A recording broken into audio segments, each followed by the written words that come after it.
Олар дүниені зұлымдық деп ойлап, 10 жылдан астам үйде қамауда өмір сүрді. Бұл видеода мен Ангула отбасының ерекше оқиғасы жайлы айтатын боламын. Көп балалы отбасының бұл ерекше оқиғасы Нью-Йоркте болды. Балаларының болашағынан қауіптенген әке 10 жылдан астам уақыт бойы оларды пәтерден шығармаған. Осы уақыт ішінде олар іс жүзінде үйлерінен шықпады және фильмдерді көру арқылы қоршаған әлем туралы білді. Сонымен қатар пәтерде әркім қатаң сақтауға міндетті болатын ережелердің толық тізімі болды. Индианада дүниеге келген Сьюзан Розенбеклер ауылда өсті және көп уақытын табиғат аясында өткізді. Кейін табиғатқа деген сүйіспеншілік әртүрлі саяхаттарға деген сүйіспеншілікке ұласты. Жас Сьюзан өзінің еркіндігінен ләззат алып жүрді және 1989 жылы ол басқа қалаға, яғни Перуге аттанды. Сьюзан Мачу-Пикчуға барды, ал оның гидтері бұл аймақты жақсы білетін тау туристерінің тобы болды.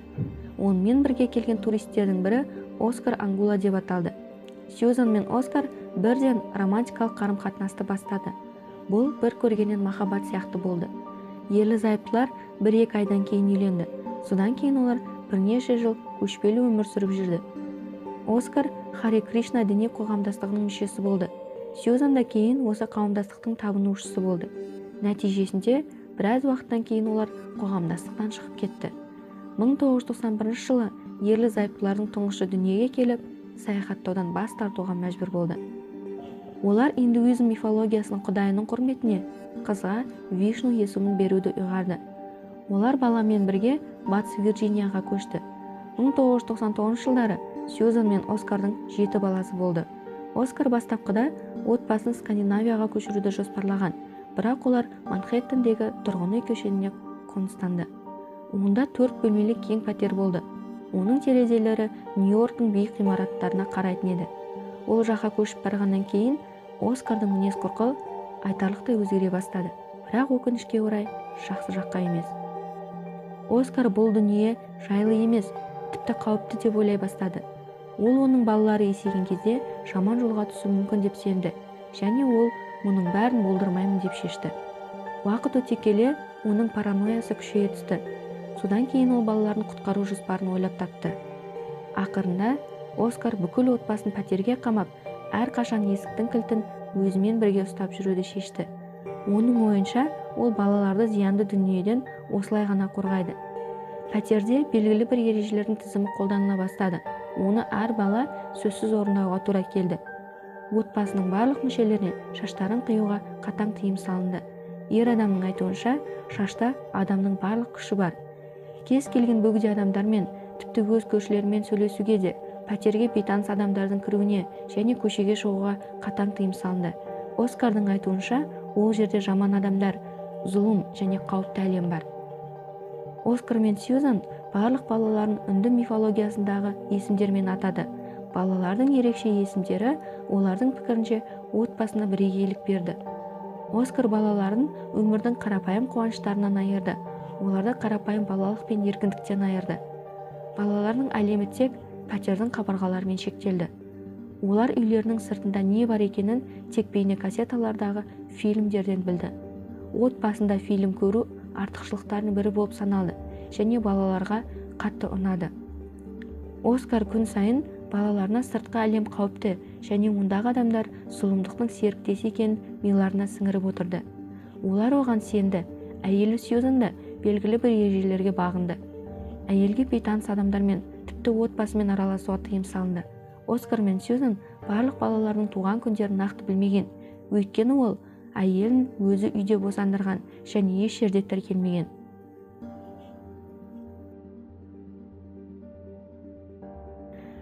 Әйелдің отбасымен байланысын кенет үзгені сонша, олардың себептерін анықтау үшін оның отбасы жеке детектив жалдауға тура келді.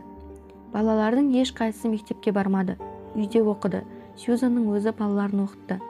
Оскар жұмыссыз болды және отбасы жұмыссыздық бойынша жәрдемақыға өмір сүруге мәжбүр болды.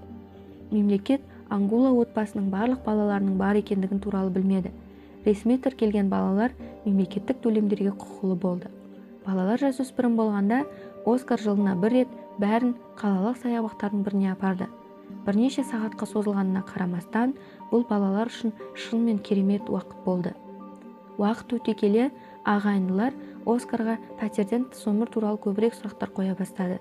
Олар терезенің жанында сағаттап отырып, ондағы қайнап жатқан өмірге қарап отыратын. Оскар ұлдарының сұрақтарына жауап беруге құлықсыз болып, бірде терезелерді толығымен пердемен жауып, оның рұқсатынсыз ашуға тыйым салған. 2010 жылдың күзінде отағасы әдеттегідей супермаркетке азық-түлік алуға барады.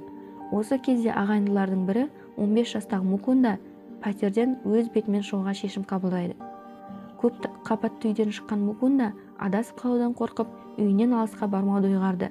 Қызыққан жасөспірім дүкенге, дәріханаға, сосын банкке қарады. Банк қызметкерлері оғаш қылықты келушіні және оның әдеттен тыс әрекетін бақылап отырды. Мукунда бәрін мұқият қарап, банк қызметкерлерінің күдігін тудырды. Олар өз кезегінде полицияға хабарласты. Оқиға орнына жеткен полиция жаңағы жасөспірімді ұстап, психиатриялық бөлімге жатқызады. Мукунда бір апта бойы ауруханада жатады. Дәрігерлер жігіттің әңгімелерін тыңдап, оларды бос сөз деп санайды.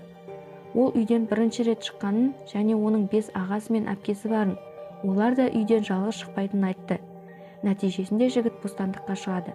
Ол дүниенің әкесі айтқандай қауіпті емес екенін түсінеді. Қиындықпен үйін тауып, бауырларына қайтуға бел буады. Анасы ұлын көргенде қуанып кетеді, ал әкесі оған оның ісіне қатты ашуланады.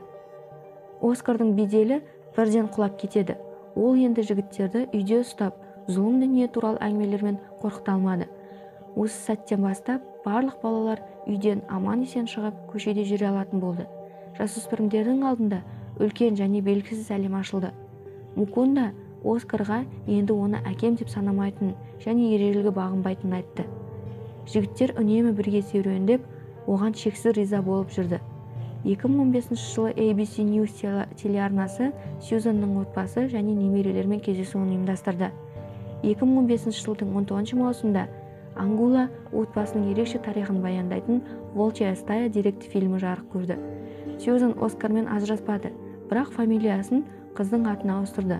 Оның айтуынша, олардың қарым-қатынасы күрт өзгерді. Оскар енді ешқандай ереже жасамайды және балаларының онымен сөйлескісі келмейтінін мойындады. Ол жасаған барлық әрекеттер үшін Оскар ешқандай жазаға ұшыраған жоқ. Өмір оны жазалады. Ол соншалықты қорғаған адамдар енді оны білгісі де, көргісі де келмейді. Осы видео ұнаса, лайк басып, арнама жазылып, мені қолдасаңыз алғысым шексіз қадірменді көрермен. Менің арнамнан алда осындай қызықты және таңғаларлық видеороликтерді тамашалайсыздар. Сіздермен болған Арай Факт арнасы.